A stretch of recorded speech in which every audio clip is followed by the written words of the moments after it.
साल 1967 की बात है। बिहार के एक छोटे से कस्बे में स्थित लोहानी नाम का रेलवे स्टेशन, जो दिन में तो यात्रियों की चहल पहल से गूंजता रहता था, लेकिन रात होते ही एकदम वीरान और डरावना हो जाता था। उस जमाने में यह स्टेशन इतना छोटा था कि वहां रात को मुश्किल से 2 ही ट्रेनें रुकती थीं। स्टेशन पर उस समय स्टेशन मास्टर, एक गार्ड और 2 चौकीदार ही रहते थे। 2 नवंबर की रात थी। ठंडी हवा चल रही थी और पूरा इलाका घने कोहरे से ढका हुआ था। स्टेशन मास्टर रामेश्वर प्रसाद उस रात ड्यूटी पर थे। वे अपने छोटे से केबिन में बैठकर चाय पी रहे थे और फाइलों को देख रहे थे। घड़ी में 2 बजने में कुछ ही मिनट बाकी थे कि अचानक दूर से ट्रेन की सीटी सुनाई दी। पोन! रामेश्वर बाबू चौकन्ने हो गए। उन्होंने तुरंत अपने रिकॉर्ड बुक को देखा, पर उस समय किसी भी ट्रेन के आने का शेड्यूल नहीं था। रात 12 बजे की एक्सप्रेस ट्रेन निकल चुकी थी और अगली ट्रेन सुबह 4 पर आने वाली थी। फिर ये ट्रेन कौन सी थी? उन्होंने तुरंत वायरलेस पर कंट्रोल रूम से संपर्क करने की कोशिश की, लेकिन लाइन डेड थी। ऐसा लग रहा था जैसे स्टेशन और बाकी दुनिया के बीच का कनेक्शन कट गया हो। बाहर से कोहरे की गंध अंदर तक आने लगी थी।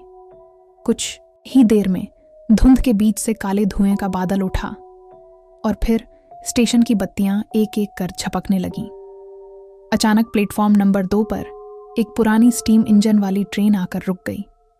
इंजन पर number 33 east India company line लिखा था।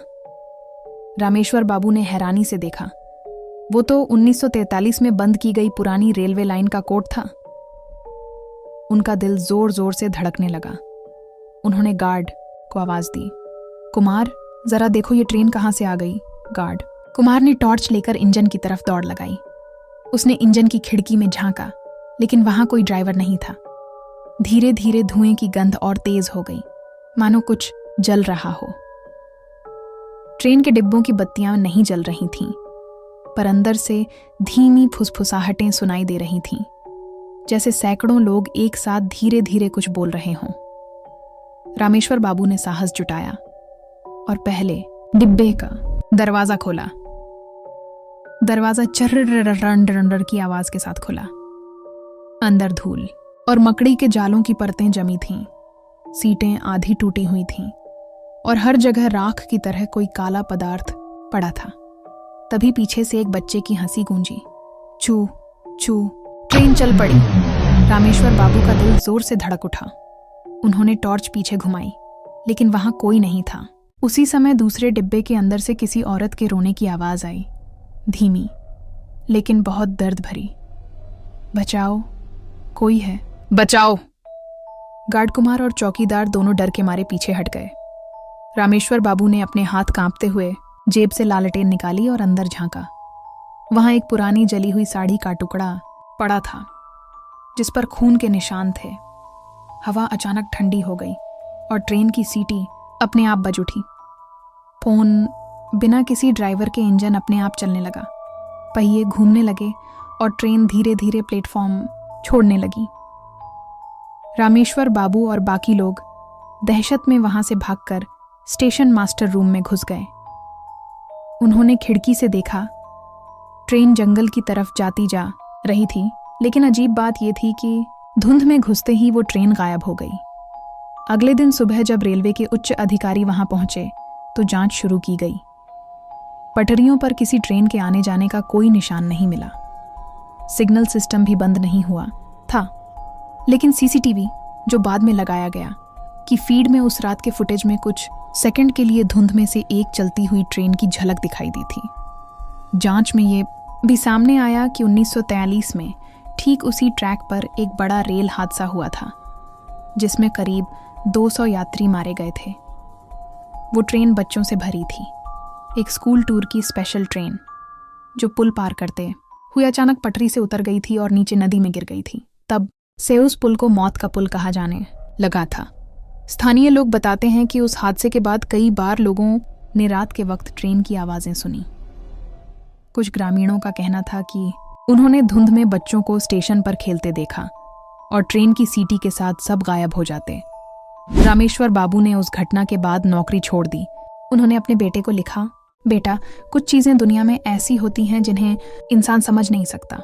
मैंने अपनी आंखों से देखा है कि मौत भी कभी कभी अपनी निशानी छोड़ जाती है, धुएं की शक्ल में और रेल की पटरी पर।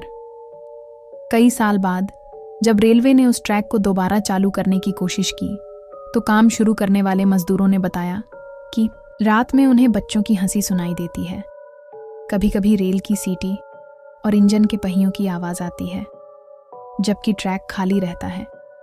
एक बार एक इंजीनियर ने वहां रात में काम करते हुए अपने फोन से आवाज रिकॉर्ड की। अगले दिन जब उसने सुना तो उसमें चलो घर चलें जैसी कई फुसफुसाहटें सुनाई दी। धीरे धीरे ये बात पूरे इलाके में फैल गई। लोग कहने लगे कि लोहानी की भूतियां ट्रेन अब भी हर साल 2 नवंबर की रात को उसी वक्त दिखाई देती है। जो भी उसे देखने की कोशिश करता है उसके साथ कोई ना कोई अनहोनी हो जाती है। एक स्थानीय व्यक्ति ने बताया कि उसके पिता ने उस ट्रेन को देखा था और अगले ही दिन बिना किसी कारण के उनकी मौत हो गई। डॉक्टर ने कहा दिल का दौरा पड़ा, पर उनके चेहरे पर वही डर की झलक थी, जैसे किसी ने उन्हें डरा दिया हो।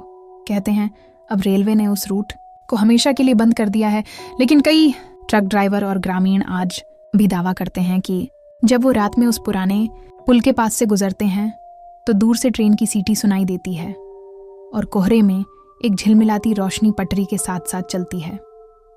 कुछ यात्रियों ने यह भी कहा कि जब वे दूसरी ट्रेन में सफर कर रहे थे तो लोहानी स्टेशन के पास उनकी खिड़की के बाहर से एक पुरानी ट्रेन झटके से गुजरी, जिसमें कोई चेहरा नहीं था, बस खाली डिब्बे और एक बच्चे की हंसी। रेलवे ने कई बार जांच की, लेकिन कोई सबूत नहीं मिला, मगर स्टेशन के पुराने कर्मचारियों का कहना है वो ट्रेन असली नहीं, वो उन लोगों की आत्माओं का सफर है जो 1943 में मरे थे। उनका सफर अधूरा रह गया था, इसलिए वो अब भी हर साल उसी रास्ते पर गुजरते हैं। आज भी लोहानी स्टेशन पर कोई कर्मचारी रात 2 बजे के बाद नहीं रुकता। स्टेशन की लाइटें अपने आप बंद हो जाती हैं और ठंडी हवा के साथ पुरानी लोहे की पटरी चरमराती है। कभी कभी रात की शांति में एक दूर जाती हुई सीटी गूंजती है। पून लोग कहते हैं अगर तुमने वो सीटी सुन ली तो समझो ट्रेन तुम्हें अपने साथ बुला रही है। अगर आपको ये रियल हॉरर स्टोरी पसंद आई हो तो इस वीडियो को लाइक करें, कमेंट में लिखें मैंने भूतिया ट्रेन की सीटी सुनी है। और ऐसी ही सच्ची डरावनी कहानियां सुनने के लिए चैनल को सब्सक्राइब करें, क्योंकि अगली बार हम लाएंगे एक ऐसी कहानी जहां ट्रेन नहीं बल्कि स्टेशन खुद भूतिया है।